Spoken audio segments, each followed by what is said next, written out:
Roblox ARGs are the perfect way to blend various Roblox media and spooky narratives together into one package for horror fans and Roblox players to solve and experience together. The characters can even be so compelling and well written to the point where they're even featured in various Roblox games such as Forsaken and PWNED by 14. But one question seems to get overshadowed very easily, and it's a question that you'd be familiar with if you've seen my last video on this topic, which is, can you survive Roblox ARG world?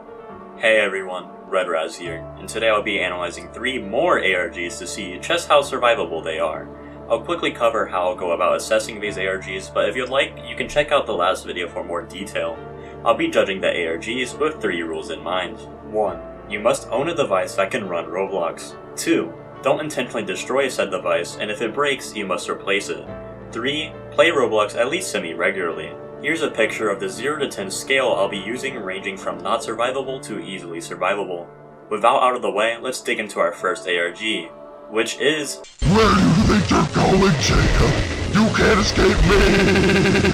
CD Archive is about our protagonist, Jacob, and later on a second protagonist named Detective investigating a 2010 Roblox installer disk that contains the Living Worlds project, a system designed to bring realistic environments and characters into the game using souls.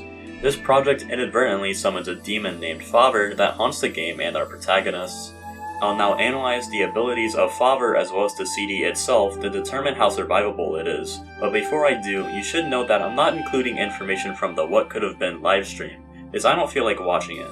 Only the videos themselves and information included on the Roblox web series wiki. Without out of the way, let's continue. Favre seemingly knows everything about your life experiences and character, and may even be able to see your real body through your device's monitor.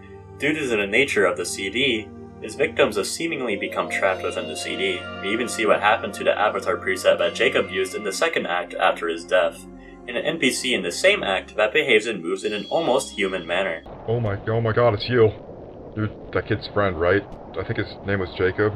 Since Favre is a demon, it has demonstrated itself to be extremely proficient in influencing minds to push people to the brink, as we can see of Jacob's case, who decided to try to join his supposed Favre by going out like Kurt Cobain. With that being said, that's pretty much all there is to his dude ability-wise. I guess it could crash your computer or leave mysterious tapes on your doorstep, which might have not even been Favre and just some random third party that we have zero information on, which is honestly scarier than what Favre could ever do, and implies that the CD is able to dox your location, but nothing more really came of it. With that rather short analysis of Favre out of the way, I'll now move on to the survivability ranking. First off, Favre is pretty much just a lobotomized JX1 DX1 having no kills of its own hands, only having its omniscient knowledge that would allow it to be the king of any Modern Warfare 2 lobby. But unfortunately, this dude is limited to the confines of the CD, so it can't even do that. Speaking of the CD, there's nothing stopping me from just destroying it and moving on with my day. People really should have learned this lesson in 2011 when the Sonic.exe creepypasta dropped, but I guess we're still seeing the same mistake today. Now let's get into the survivability ranking, which is an 8. I really wanted to give it a 10, but I have to give credit where credit is due. Favre did manage to get Jacob, and also that randomly appearing tape does imply that your location is known to someone or something. Now let's cap off this first section by talking about a learned lesson from this ARG, which is a rule to follow if you ever find yourself in ARG world, and that is, don't put random external media into your computer. Clearly it didn't do Jacob any favors in this series. It would do me some favors if you subscribed and liked though. With CD Archive wrapped up, let's move on from one rough childhood to an even rougher one with our next ARG titled Brandon Works is a series revolving around our protagonist, Ozolog, looking into games he made with a missing friend named Brandon under a shared account. If you're remotely familiar with this ARG, you may be wondering, RedRaz, what is there to even survive? It's an ARG about exploring normal games that have zero supernatural power, so why is this even here? I would answer yes, you're right, which is why we'd be looking at this ARG through Brandon's perspective. There isn't a lot to go off in this regard, but with the videos and the wiki, I should be able to get through it. Brandon grew up with his parents in a Catholic household, with his father being abusive whilst his mother was more kind and loving. At some point in time between 2007 and 2008, the TV played an unknown broadcast, the contents of which triggered Brandon's father into becoming even more abusive and establishing a strange set of rules titled to be a good downer that could only be described as cult-like.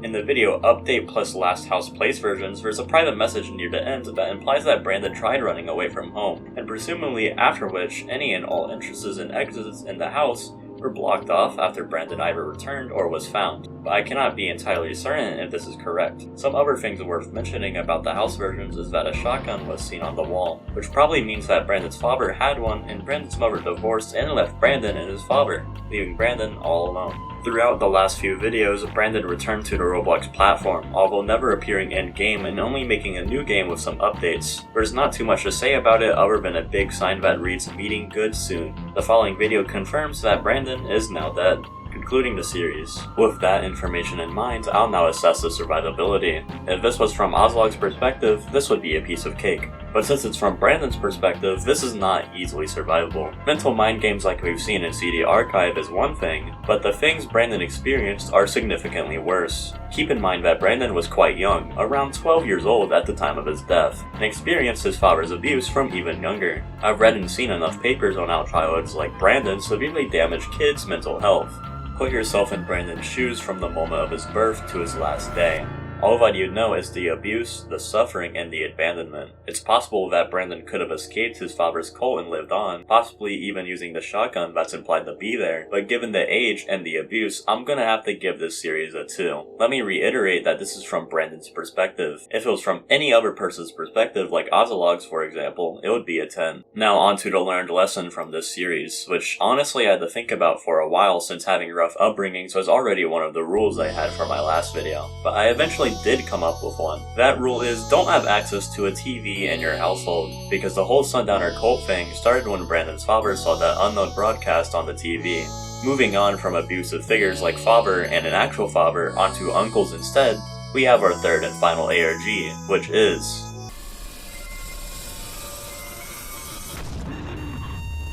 Before I begin, it should be stated that Seal Directory and the I Has a Face LOLs take place in the same universe, and unfortunately talking about everything these two have to offer would take quite a lot of time, so I'll be skipping over vast portions of Seal Directory, but as per usual, I'll still provide a brief synopsis of the plot. Seal Directory is a series revolving around yet another titular protagonist named Seal Directory, known in the real world as Jake Colahan, making videos about archiving and updating his supposed uncle Sean Illinosh's Roblox games, who is, unbeknownst to Jake at the start of the series, stuck inside of Roblox somehow.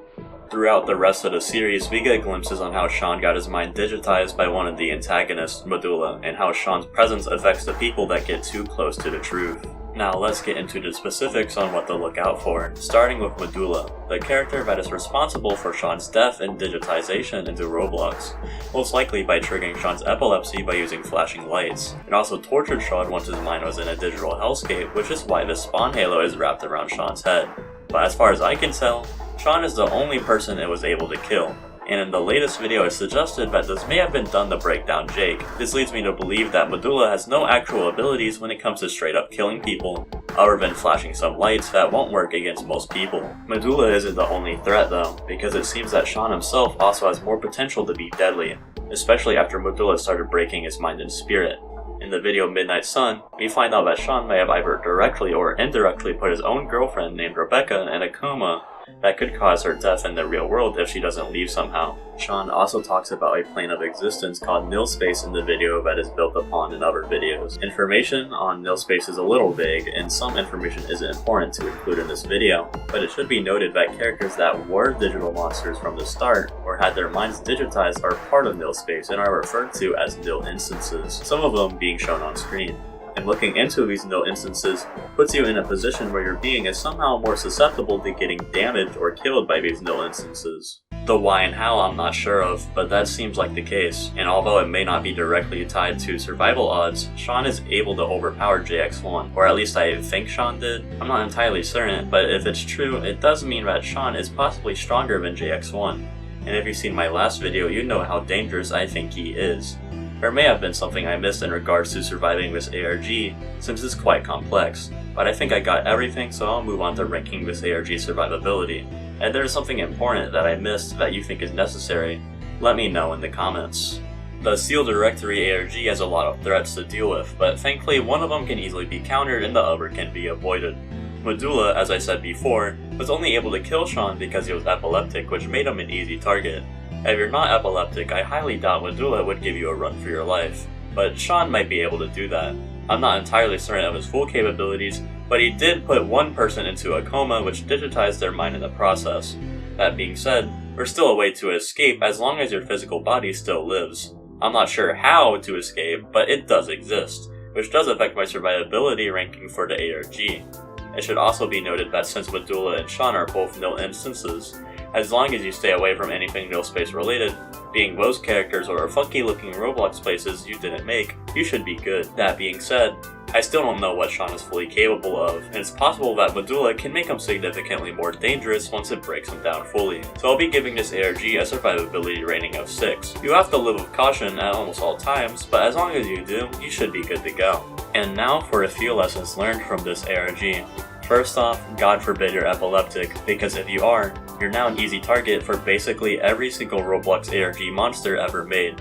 Or just any digital monster in general, actually. The second rule is to never interact with nil instances. I don't care if it's a friend or maybe even a loved one, but we saw what happened to Rebecca in Midnight Sun. It's not worth it. So if you ever see one, you should get out of there as soon as possible. This last lesson is a little out there, and it is don't publicize dead people online. Now I know this sounds insane, and to be fair, I didn't say anything about it earlier, so I'll explain it now. I can't remember which video it was in, but I believe Sean mentioned at some point that since Jake publicized his existence with the Seal Director YouTube channel, it essentially stretched his being thinner for every person that knows about him, which causes great amounts of pain for Sean. If you don't get what I mean, then allow me to put it this way. Imagine some sort of object, whether it be a plushie or just some clay ball, as Sean's being, and for every person that knows about Sean as one hook, that's pulling that object in a direction. A few hooks isn't all that bad, but eventually it'll be akin to torture. This pain definitely makes it easier for Medulla to break Sean down, which in turn means more vengeful spirits overall, which is why this is something you should follow. That's all of the ARGs I'm covering today, so now I'll just quickly put them on this scale on screen and briefly explain why I put them there again. I gave CD Archive an 8 because Faber's abilities seem to start and end at mental torture, and also the randomly appearing tape does raise some concern. Brandon Works got a 2 because if you're born and raised in an abusive cult family, then your odds of getting out are slim. And finally, Seal Directory got a 6 because there are definitely some threats to be wary of, but it can be avoided if you don't mess around with nil space or be epileptic. In addition, here's the ranking of the previously covered ARGs. If you want a deeper explanation, be sure to check out my last video. And let's finish off with the new list of rules to follow to survive an ARG world, including previous ones. Let's go. Rule 1, stay away from other people's business. Rule 2, don't have a rough upbringing. Rule 3, don't break TOS. Rule 4, don't stargaze. Rule 5, don't know about the influence. Rule 6, don't put external media in your computer. Rule 7, don't have TV access. Rule 8, don't be epileptic. Rule 9, don't interact with nil instances. And Rule 10, don't publicize dead people. And that's the most up-to-date Red Raz ARG World Rules list. As I've mentioned before, check out my other ARG World video if you haven't already, if you would like a deeper understanding of topics I've covered previously. Have a good day, but in case it's a different time for you, a good evening and night. Thanks for watching.